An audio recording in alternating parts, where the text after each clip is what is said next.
Bueno, ante todo, buenos días y gracias a Joacali, a Enar y a Ana por prestarme su clase. Y bueno, hoy voy a hablaros esta mañana de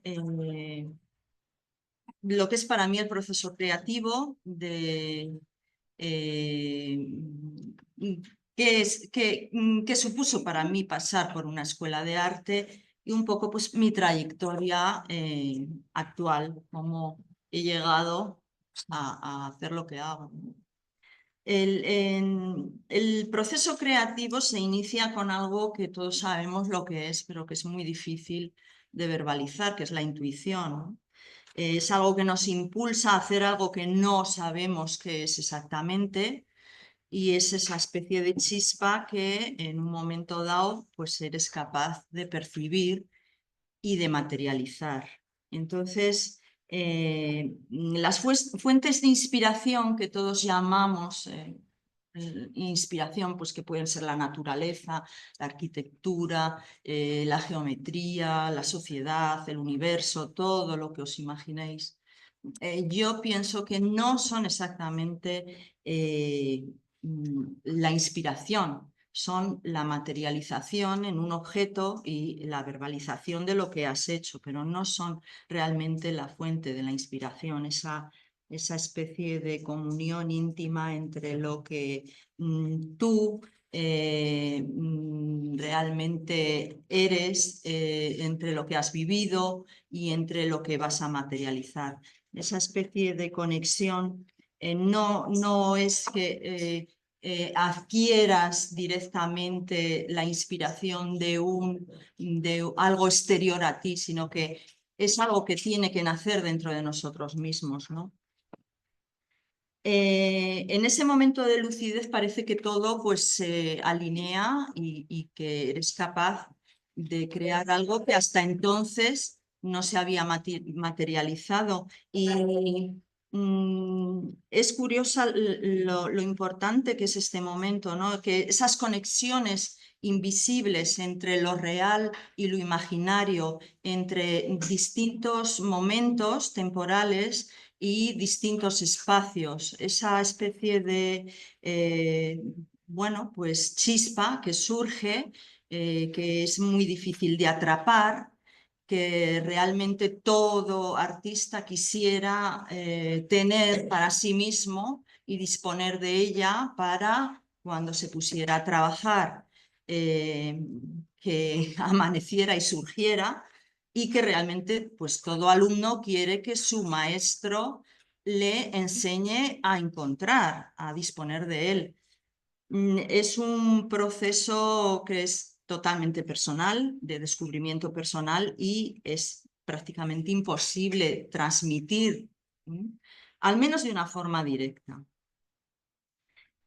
Para mí, la preparación de la obra, todo lo que supone la ejecución, todo lo que supone, digamos ya aparte del momento inicial en el que plasmas la idea, en mi caso normalmente siempre a través de una maqueta de papel, en algunas ocasiones realizo un dibujo porque sí que tienes como intuiciones muy claras y entonces las dibujas y luego lo transmites de nuevo a la maqueta, pero para mí todo el proceso es un proceso en el que tengo que tener todo previsto, o sea, es mi forma de trabajar, necesita prever todo lo que va a acontecer, ¿no?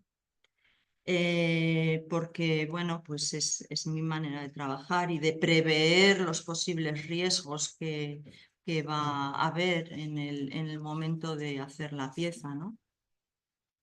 El trabajo con cerámica es la perfecta dualidad entre lo que es la previsión y lo que es el riesgo. O sea, la previsión te hace que seas cauto, que aprendas a respetar unos tiempos que inevitablemente son necesarios y que, bueno, están ahí y además que no solo te enseña la previsión de lo que va a surgir, lo que va a surgir no siempre es lo que tú esperabas. Y entonces ahí hay que aprender a gestionar eso. Tienes que aprender a admitir lo que es inesperado, ¿no?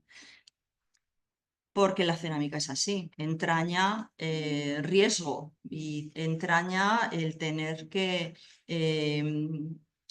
ser previsor, pero al mismo tiempo arriesgarte. Tienes que tratar de romper tus propios límites, de tener esa visión de ir más allá de lo que sabes hacer, tanto en el terreno físico, técnico, como en el terreno conceptual. O sea, tienes que descubrir a través del material partes de tu personalidad que desconocías que existieran.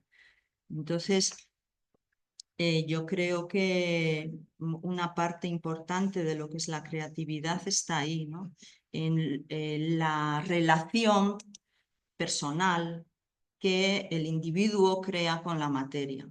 Ahí está el origen de la creatividad, ¿no? Yo trabajo siempre con un margen de error muy pequeño. Yo en mi trabajo, pues, el que la pieza tenga unos milímetros de más o haya más humedad o menos humedad, o haya diseñado mal o haya proyectado mal los soportes. Todo eso puede hacer que la pieza fracase, ¿no? Para mí el taller es un espacio de libertad absoluta, que parece que tienes la inmensa fortuna de jugar a ser Dios porque creas algo de absolutamente de la nada y que das rienda suelta a tu imaginación, ¿no? Eh, Al mismo tiempo es el sitio donde mejor estás, donde no quisieras estar en otro sitio del mundo, mejor que en tu taller, pero el taller tiene la otra vertiente también, ¿no? La vertiente compleja de ponerte delante de tus limitaciones, de tus fantasmas, de los bloqueos creativos, de momentos en los que no ves nada que te guste, en los que no eres capaz de generar ningún tipo de emoción que puedas trasladar a la obra, ¿no? Entonces, esos bloqueos creativos que todos tenemos y que el que no los tenga pues se tiene que plantear lo que está haciendo. En mi caso los afronto siguiendo estando en el taller, siguiendo, intentando, volviendo, ¿no? Entonces, en un momento dado, misteriosamente, pues resulta que llegas una mañana al taller y aquel papel doblado que no te decía nada, pues ves que hay unas posibilidades que no habías contemplado el día anterior, ¿no? Entonces parece que todo empieza a surgir como si nada hubiese estado mal y todo empieza a fluir de nuevo, de una forma natural. Mi experiencia en la Escuela de Cerámica de Madrid, estuve en las dos escuelas que hay, en la Escuela Oficial de Cerámica de Jacinto Alcántara y en la Escuela de la Moncloa. Pues fue el estar aquí de nuevo en una escuela, pues me recuerda absolutamente, ¿no? Esa sensación de estar ante todo todo nuevo, todo te gusta, no sabes por dónde tirar, ¿no?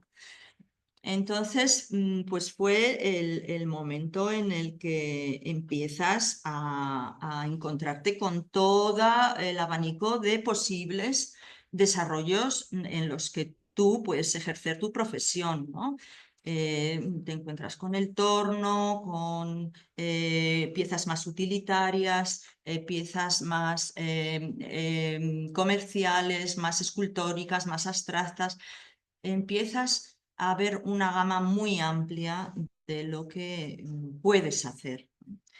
Cuando estás en la escuela también descubres cuáles son tus reales afinidades y cuáles son tus reales habilidades, porque uno puede querer hacer algo, pero que no se te dé bien. Entonces yo soy de la opinión que te tienes que dedicar a lo que se te da bien, sin dejar de insistir y de aprender, ¿no? Pero es importante.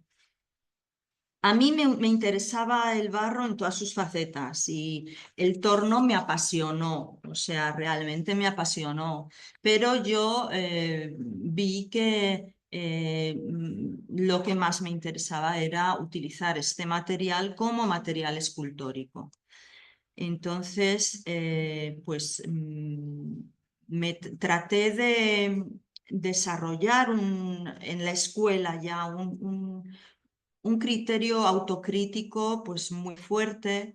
Empecé a presentarme a concursos, con lo cual, pues claro, el tema de pensar una pieza para hacer en un concurso implica que tienes que dar lo mejor de ti, tanto técnicamente como estéticamente, y entonces eso te empieza a forjar como pues como te pone un escalón en el que tienes que llegar ahí para que merezca la pena la pieza ser presentada a algún sitio. Entonces, fue una, creo que ahora cuando lo veo un poco en la lejanía, creo que fue importante porque fue como un acicate, ¿no?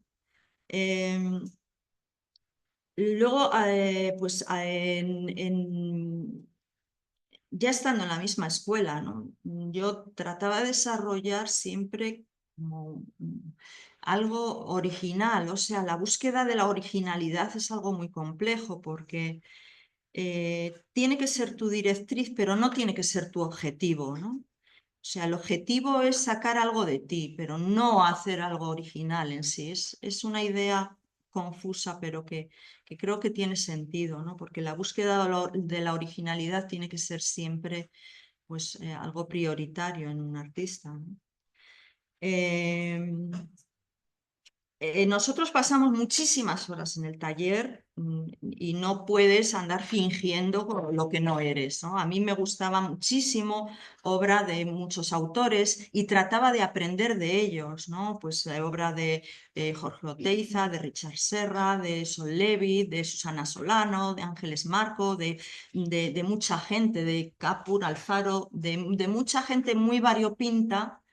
Y esta gente yo creo que formó mi estética, descubrí lo que me interesaba y lo que no me interesaba, ¿no? Entonces, siempre con el objetivo de aprender de ellos, pero de no copiarles, ¿no? Porque no sirve absolutamente de nada que tú en el taller hagas una pieza pues, que recuerde a la obra de Serra o a la obra de, pues, no sé, de cualquier otro autor que te guste, porque es que resulta que después de esa pieza vas a tener que hacer otra y otra y otra. Y entonces no puedes estar toda la vida con esa presión de buscar qué hacer. Tienes que pasar toda la vida en tu taller sacando de donde tú eres, lo que tú eres, y entonces dejar que afloren las cosas de una manera natural y de una manera continua, ¿no? Entonces, la idea de una pieza te lleva a otra, te lleva a otra, te lleva a modificarla, y así se va creando pues una obra coherente, que es en definitiva lo que se pretende, ¿no? Yo cuando salí de la escuela, pues tuve como la necesidad de empezar hacer, porque yo en la escuela de cerámica el único material que trabajé fue el barro, ¿no? Entonces, cuando salí de la escuela de cerámica, sentía la necesidad como de buscar otros materiales, ¿no? De probar otras cosas. Entonces, pues hice piezas con hierro solo, con hierro y cerámica, con hormigón, hice piezas con poliéster. De hecho, una exposición individual en Madrid, la segunda o mía, solo fue hierro y poliéster, siliconas, tal. Entonces, pues bueno, fue muy interesante, pero realmente yo descubrí que todos esos materiales no sacaban la personalidad más natural de mí, digamos, de alguna forma, ¿no? No lograba verme reflejada en esa obra, ¿no? Y entonces a partir del año 2000, en el que Miguel Delso me ofreció la posibilidad de hacer la exposición inaugural del Museo de Cerámica de Aranda de Duero, me planteé el hacer más monográfico el tema, dedicarme solo a la cerámica, y ahí es donde empecé a tener un contacto más profundo y más auténtico con el material, ¿no? O sea, creo que hay que tener esa especie de conexión con el material para intuir lo que va a hacer el material. Y fue a raíz en esa época cuando yo empecé a sentir eso, ¿no? El material, o sea, tú influyes en el material porque el barro tiene una cualidad muy curiosa, que es que según quién lo trabaje, el material va a tener una forma totalmente diferente, capta muy bien tus emociones, digamos que tu personalidad se vierte ahí muy bien. Esa capacidad del material existe, pero el material también te forma a ti. El material te educa, el material te hace que aprendas a respetar un tiempo, a respetar unas condiciones, ¿no? Entonces hay como una influencia mutua. Tú influyes al material, lo trabajas de una forma determinada, pero el material también te educa a ti, ¿no? Y a través de los años esa conexión y esa influencia mutua, creo que eh, cada vez lo percibes más. Eh, el primer proceso de mi trabajo es hacer una maqueta con papel, que luego puedo trasladar a una maqueta en barro, y ahí pues defino la idea, veo la potencia que puede tener ese proyecto. Y realmente, pues cuando abordo sobre todo obras murales, pues puedo pasar semanas y meses haciendo un proyecto. Y es un proyecto que parte de una idea plasmada en una pequeña maqueta, ¿no? Entonces tengo que actuar con una conciencia muy clara de tener una fe ciega en lo que he ideado, porque es que voy a pasar semanas, voy a hacer única y exclusivamente eso, y no sabes realmente si la potencia que tú has imaginado que esa pieza final va a tener, realmente la va a tener, ¿no? Entonces, desde luego hay que hacer como ese ejercicio de fe en ti mismo, de creer que lo que has iniciado en la maqueta, que para mí es el proceso más importante de todas las etapas, luego pues va a funcionar. Mm, eh, mi trayectoria profesional pues está dedicada a la producción de obra única, tanto de escultura exenta como de mural, ¿no? Ahora estoy muy enfocada en lo que es el mural, sobre todo pues el mural con módulos, porque eso me permite crecer en el espacio de una forma muy eficaz, y además que es como una conexión con lo que es la naturaleza muy íntima, porque realmente es como un desarrollo orgánico natural, ¿no? Entonces me siento muy orgullosa cuando me encuentro una forma que puede crecer en el espacio, que no todas lo son, ¿no? No todas las veces. A lo largo del tiempo creo que he ido depurando mi estilo. Al principio, cuando salí de la escuela, hacía una obra mucho más pictórica, un tratamiento de las superficies pues mucho más complejo, que no se terminaba de unir con lo que es el volumen.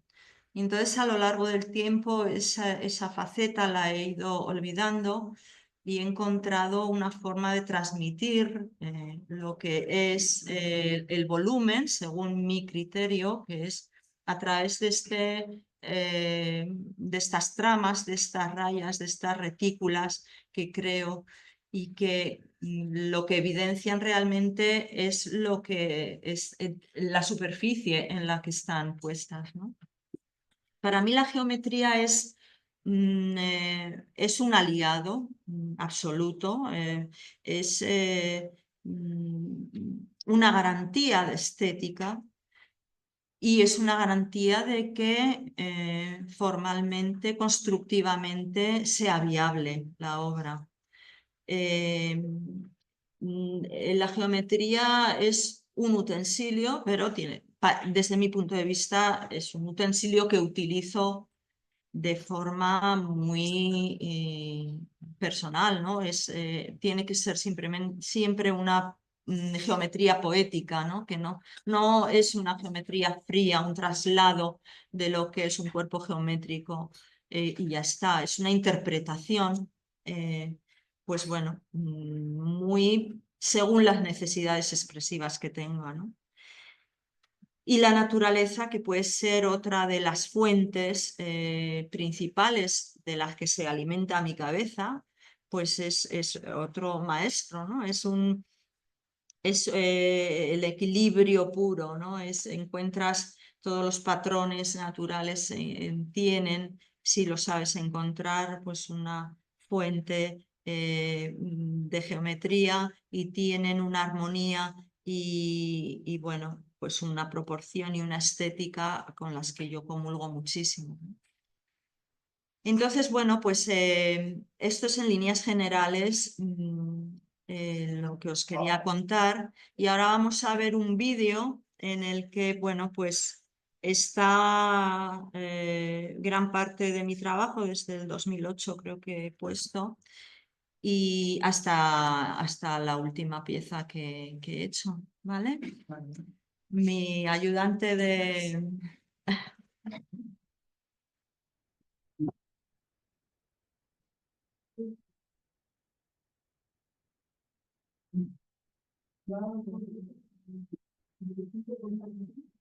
Ah, no, si es natural. Sí,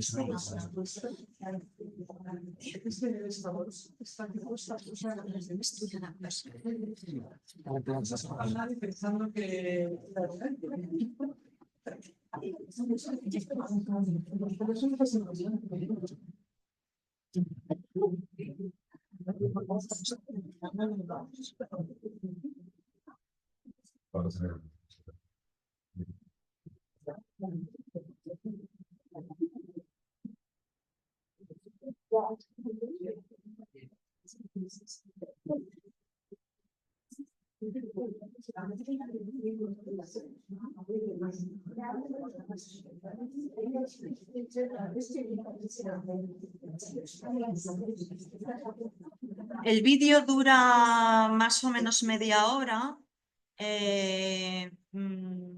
Yo voy a estar callada, pero a lo mejor interrumpo, ¿eh?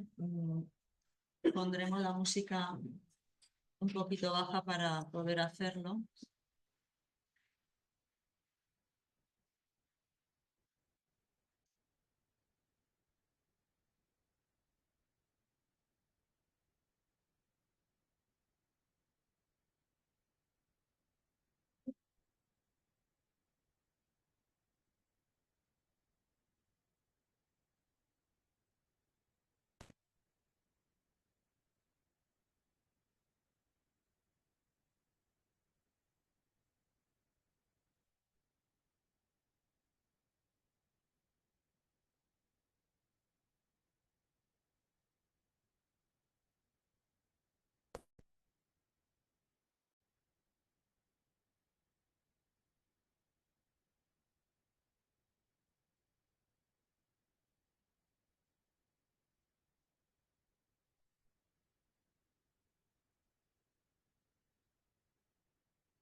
Las intervenciones se transmiten online por Zoom, las que damos aquí, las que hacemos en otras escuelas, y se pueden seguir en directo si tenéis interés. Para hacerlo hay una página, que es nuestra página, que es Artesanía Castilla y León, y en la pestaña de actividades aparece Únicas. Pinchando ahí están todas las escuelas con las intervenciones que habrá en cada escuela y el día que es pinchar que te conectas a la charla de que se trata. Solo la fase de la charla, no del taller. ¿Y quedan subidas o...? Sí, y esto luego, estas tardaremos un poco más porque se hacen a final de año, pero en un canal en YouTube de Artesanía Castilla y León también están las de años anteriores, las grabaciones de años anteriores, y estarán estas cuando finalicemos. Entonces ahí podéis seguir y está sin interés. Bueno, también hay otro canal que se llama Patrimonio Vivo, que son una serie de vídeos, en ese caso son genéricos de artesanía, de artesanos de Castilla y León, todos, de oficios muy diversos, porque podéis encontrar desde un tornero de Moveros o de Pereruela, o yo que sé, un botero de Burgos, tonelero, pero son muy interesantes porque están hechos desde el punto de vista no de la técnica que emplean ni el objeto que acaban construyendo, sino de la perspectiva de por qué se han dedicado a eso, los años que llevan en el oficio, cuál ha sido su trayectoria, por qué han acabado ahí, y bueno, hay gente de la moda, son muy emotivos y son muy interesantes de ver. Y sobre todo eso, que recogen los artesanos de toda la comunidad, que en este caso se llama Patrimonio Vivo. En Salamanca hay varios, hay de joyeros, están los hermanos Méndez, son joyeros, Méndez Vieira de la Alberca, también joyeros, hay una diseñadora de moda, Feli Campos, hay varios de Salamanca y del resto de la comunidad. Un recurso muy bien.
Sí, luego va a haber coloquio.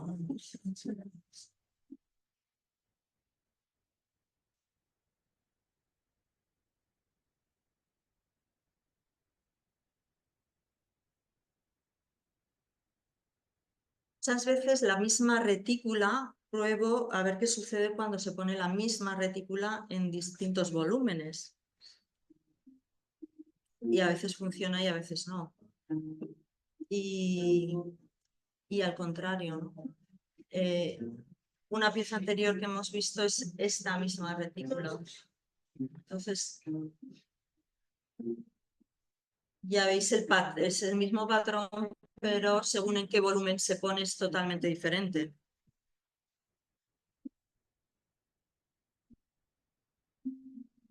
Estas flores fractales he hecho distintas, con distintos dibujos y con distintos tamaños, ¿no? Es importante ver la escala según, según qué pieza, pues parece que requiere una escala mayor, una escala inferior.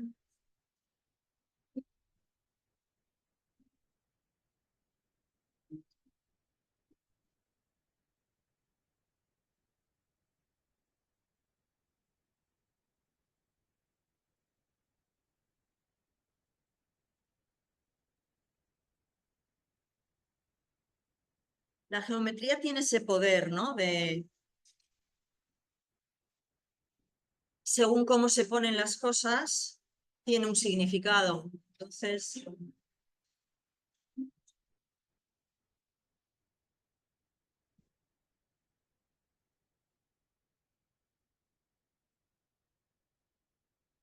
esto es en el CAF de Burgos, una exposición individual que tuve.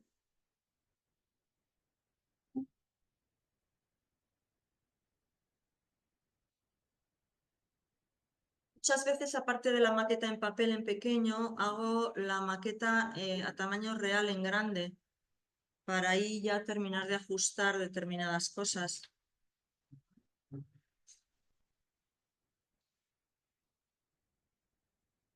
Como veis, mi trabajo procede del plano, o sea, trabajo con la plancha de barro, realmente como si fuera un papel, ¿no?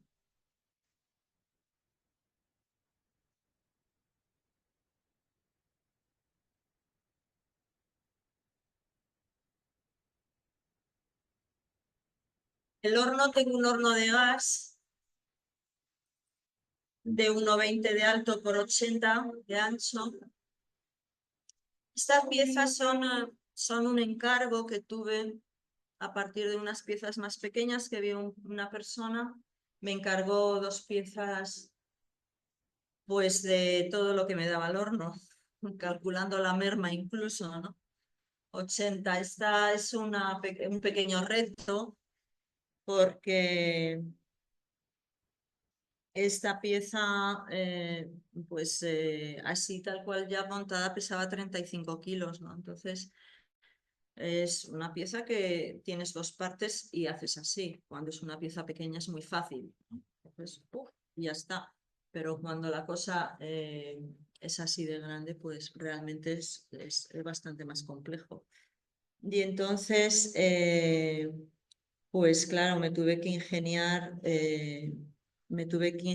una especie de parrilla de metal que puse encima. Bueno, primero hice 2 recortes a 2 tableros en los que alojé las 2 piezas de barro y luego cómo daba yo la vuelta a aquello, ¿no? Entonces me hice como una parrilla de metal.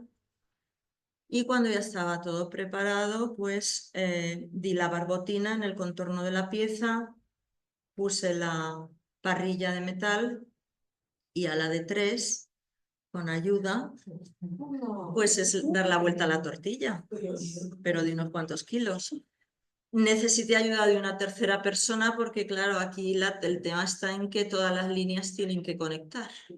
Y entonces esa tercera persona nos decía, un poquito más para acá, un poquito más para allá, pero en cuestión de segundos, ¿no? Porque, claro, el barro está blando, se deforma con esa parrilla de metal, ¿no? O sea que, bueno, la verdad es que fue un reto porque son piezas que miden ya cocidas, pues 80 centímetros, 80 y alguno.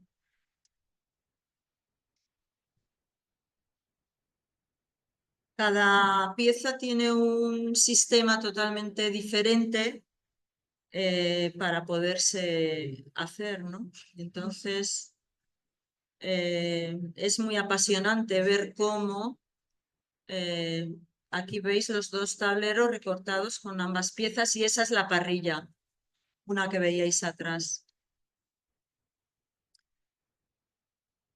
Aquí está en el horno, que también fue toda una aventura. Tienes que tener justo la intuición de cuándo ponerla en el horno, ¿no? Porque realmente eh, el momento en el que ya la transportas es delicado.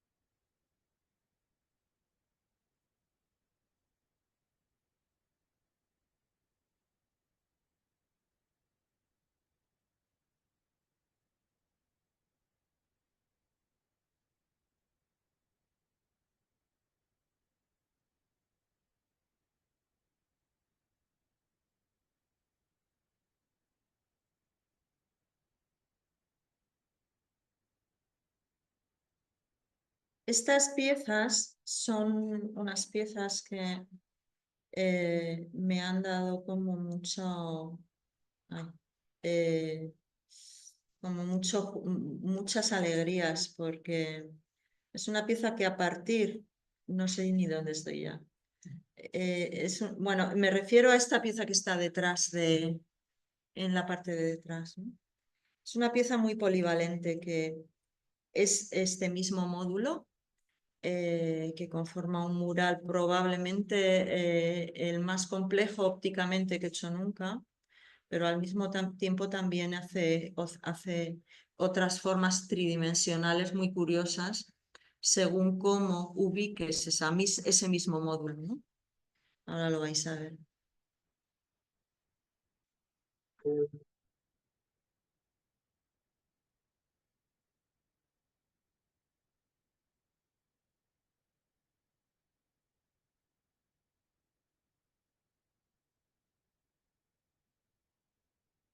Esta pieza veis que si os ponéis a la derecha veis un tipo de dibujo totalmente diferente que el que se pone a la izquierda, ¿no? Con esta posibilidad de que el espectador contemple la obra desde distinto punto de vista y perciba cosas absolutamente distintas, es algo que me interesa mucho y que promuevo mucho en mi trabajo.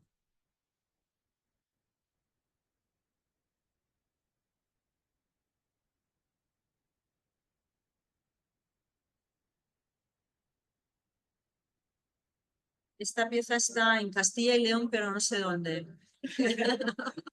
porque fue un premio de adquisición de la Junta y está por algún sitio en algún despacho.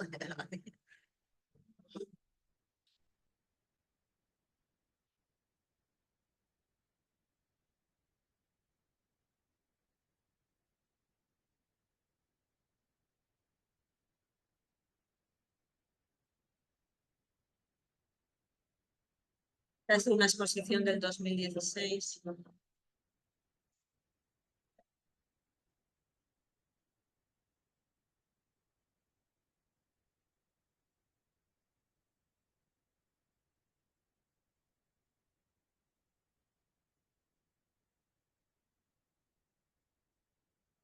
Esta es lo mismo, ¿no? Tiene las tres vertientes absolutamente diferentes. Esa es la maqueta. Este es el desarrollo de las piezas que luego se despliegan y se ve algo absolutamente diferente desde un sitio y desde otro.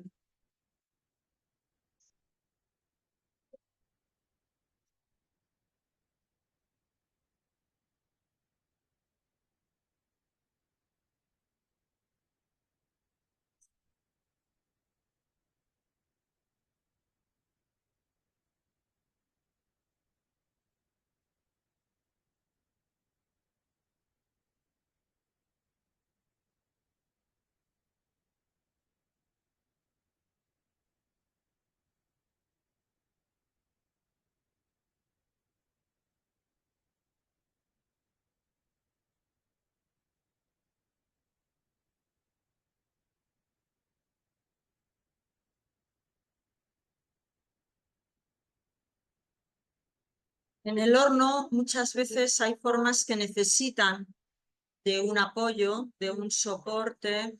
Entonces eso se hace con el mismo material, con barro, y sirve para el secado y para luego el soporte en el horno.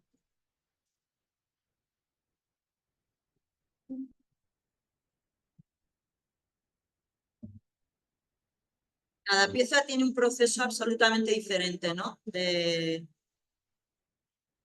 cómo conseguir que eso seque. El punto crítico es el secado. Si en el secado todo funciona bien, está bien diseñada la pieza. Luego en la cocción tienes que no estropearlo, pero si pasa el secado,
yo ya veis que no utilizo demasiado el color, no es una necesidad mía. Empleo algún engobe, pero para mí no es una necesidad el color. Yo me expreso muy bien a través del volumen y a través del dibujo de la superficie, ¿no? A veces el color pues es un requerimiento porque te piden que una pieza sea de determinado color, o a veces es pues un intento de ver cómo funcionan las cosas, ¿no? En este caso, por ejemplo. Esta pieza en concreto, pues fue necesario las placas que estuvieran prácticamente secas para poder conseguir que se sujetaran, ¿no? O sea, la humedad, el grado de humedad de la placa y el grosor de la placa es muy importante. En cada pieza es bastante diferente el grado de humedad. Yo a lo largo del tiempo ya me he disciplinado y entonces apunto Si va la humedad tengo como una escala mental del 1 al 10, el 5 es el perfecto, considero perfecto, y entonces digo, pues este está hecho con humedad 3, poquísima humedad, ¿no? O con humedad 9, muy húmedo. Entonces, pues bueno, es interesante para luego, porque uno tiene un recuerdo muy vivo de cómo hace las cosas, pero eso a través del tiempo se va borrando, ¿no? Y si quieres volver a hacer esa pieza, tienes que acordarte, porque en un momento dado todos los astros se alinean para que consigas hacer eso. Pero realmente, si llegas a tener otro día y piensas que no hace falta que esté tan húmedo o no hace falta que esté tan seco, no consigues hacer esa pieza. Frente a eso, realmente si te interesa el proyecto, lo único que queda es volver a hacerla. Analizar por qué se ha fastidiado, dónde has podido cometer errores, qué es lo que puedes solucionar y afrontarlo de nuevo.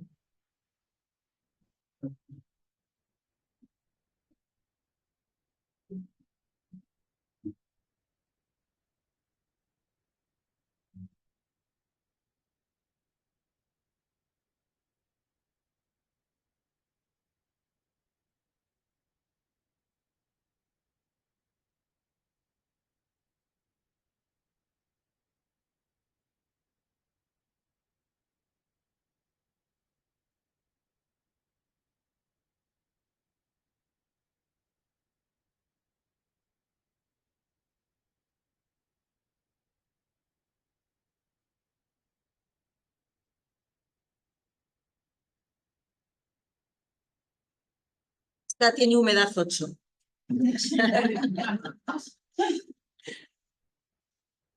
Pero en determinadas partes, no en todo.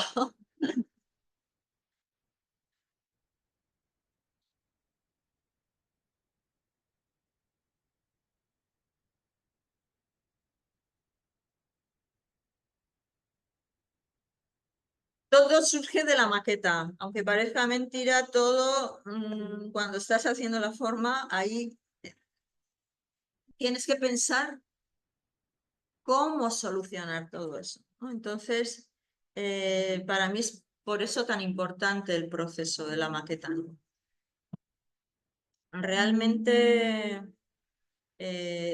todo lo demás, absolutamente todo lo demás, pues es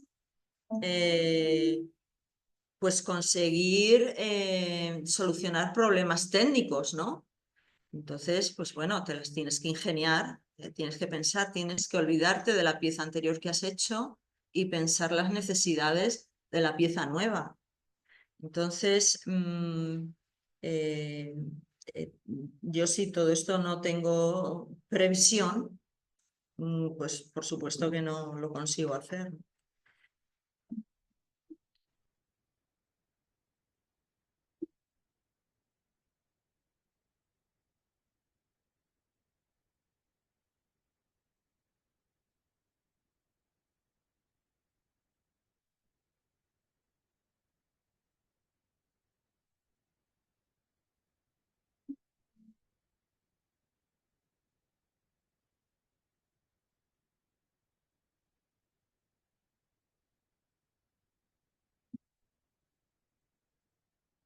La cerámica, todos los que habéis tocado el barro ya veis que necesita paso lento.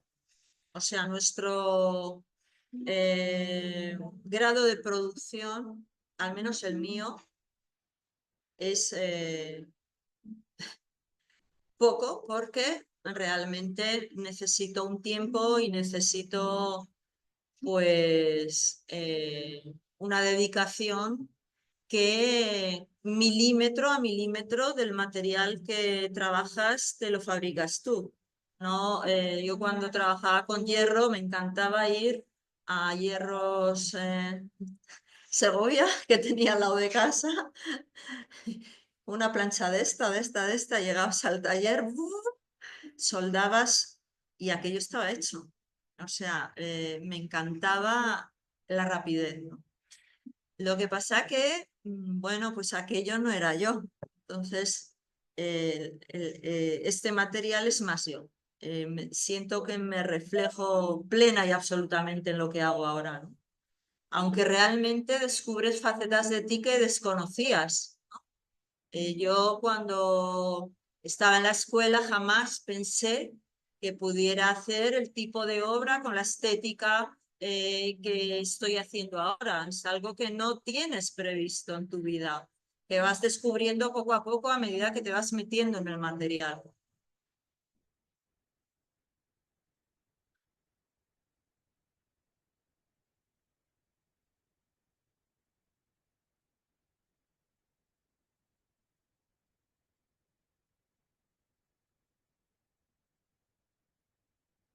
En este caso, esta pieza pues tiene dos tipos en muchas obras mías hay dos tipos de humedades, ¿no? La placa hay por partes donde tienes la curva que tiene que tener más humedad que en otras partes. Entonces eso también hay que tenerlo en cuenta.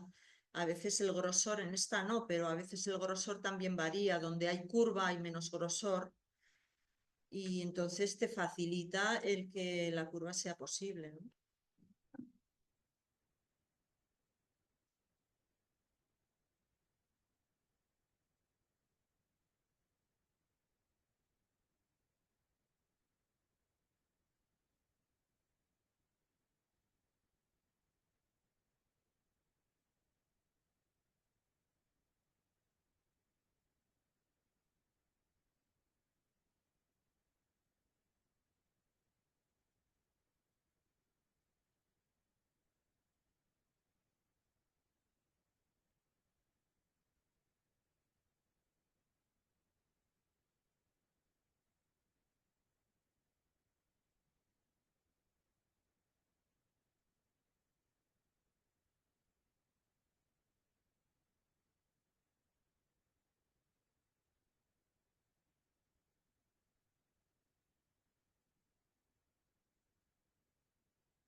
Esta pieza es una de esas piezas que no sabes si va a funcionar. O sea, no tienes ni idea de si luego cuando eso seque se va a fastidiar o no. No sabes cómo la vas a poder coger para meter en el horno.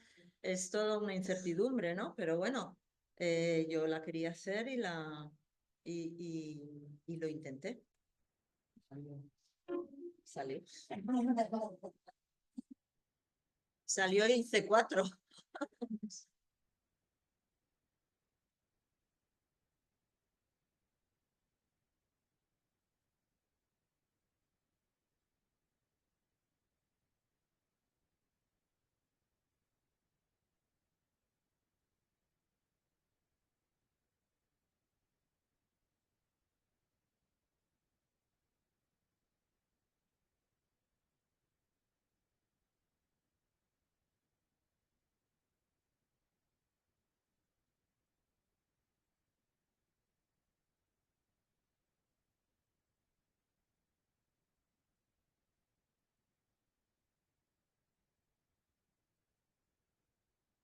Aquí estoy descargando el horno.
Esta voy a pasar un poquitín. Porque lo que le comentaba a él es que había cortado algunos vídeos, pero creo que no se ha quedado. Entonces, no sé si...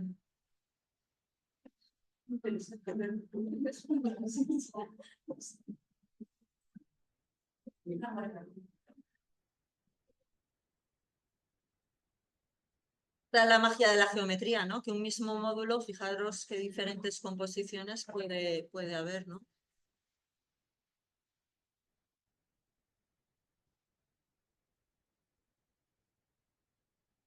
Esto es un proyecto para un hotel.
Voy a...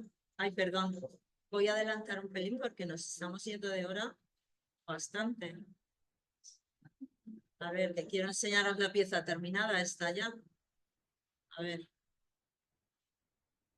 esta.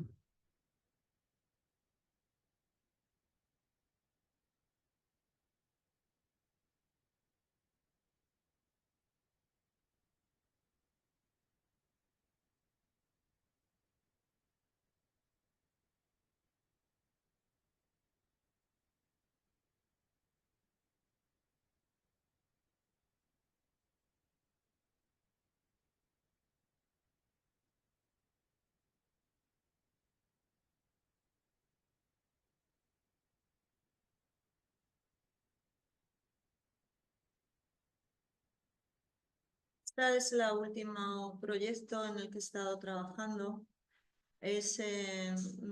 Me invitaron a participar en una exposición colectiva en la Fundación Bernardo de Limoges y entonces bueno, me pidieron que hiciera una obra pues un poquito más grande que otra que habían visto y diferente y tal. Y bueno, pues hice todo lo más grande que pude, ¿no? Entonces fue una invitación muy interesante porque es una exposición internacional en un sitio de un prestigio bastante considerable. Siempre hacen invitaciones a artistas internacionales. Este año estaba la persona que más admiro de ceramista de toda la vida, que es Jun Cane, participando en la exposición, y entonces me hizo una ilusión tremenda. Es una exposición que está todavía porque dura prácticamente un año, se inauguró en junio y terminará en marzo del 25. Y entonces sí, hice una pieza, se llama Rose of Time, en la que bueno, establecía un paralelismo entre lo que es conceptos temporales, conceptos espaciales, percepción visual, diferencia entre conceptos de percepción visual. Y entonces, bueno, pues aquí os voy a enseñar un poco la pieza. Parte de este módulo tan sencillo que tenéis aquí, que es un triángulo. Realmente es una forma triangular. El triángulo simbólicamente representa el origen, la base y el vértice es como la desaparición. Entonces enlazaba muy bien con este concepto temporal que yo quería introducir en la pieza.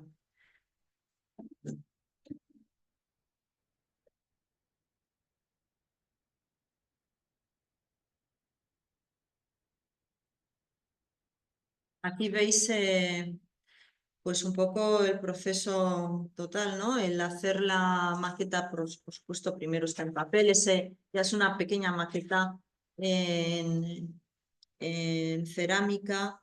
Luego hice la maqueta en cerámica. En principio pensé que podía ser roja. Luego, una vez que tuve esas maquetas rojas, vi que no quería que fuese roja.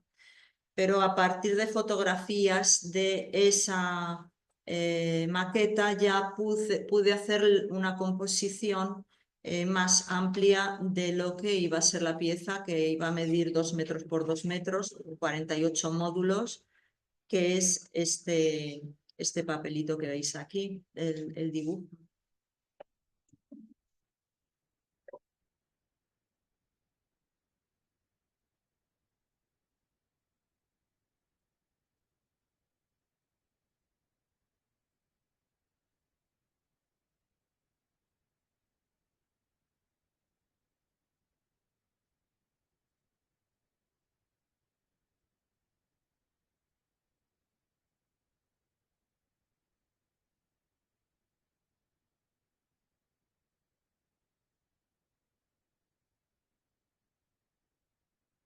Es una pieza que es muy sencilla, pero es compleja también, ¿no? Porque una de las complejidades de tener que hacer 48 piezas es que todas tienen que tener el mismo grado de humedad, porque si tienen diferente grado de humedad, las dimensiones van a ser diferentes. Y eso en milímetros, en una composición en la que todo tiene que cuadrar, afecta muchísimo. Entonces el grado de humedad yo lo cojo cogiendo la plancha de barro y haciendo así, ¿sabes? Porque realmente pregunté a una persona de SIO2 que trabaja en el laboratorio, que Carmen, ellos cómo veían el grado de humedad de las pastas, ¿no?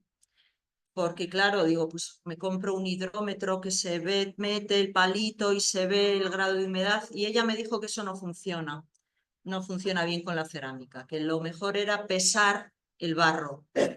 En húmedo totalmente pesa 10 gramos y cuando está ya mermado a 0,8, pues ya lo tienes en tu sitio, ¿no? Pero bueno, eso es un rollazo tremendo. Y entonces,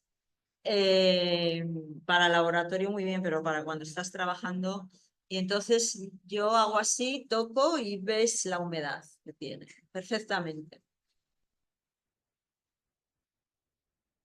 Se ve un poco que estoy en casa porque estoy con las zapatillas aquí en este vídeo. O sea, cuando me lo vi, dije, bueno, o sea, tengo casa taller.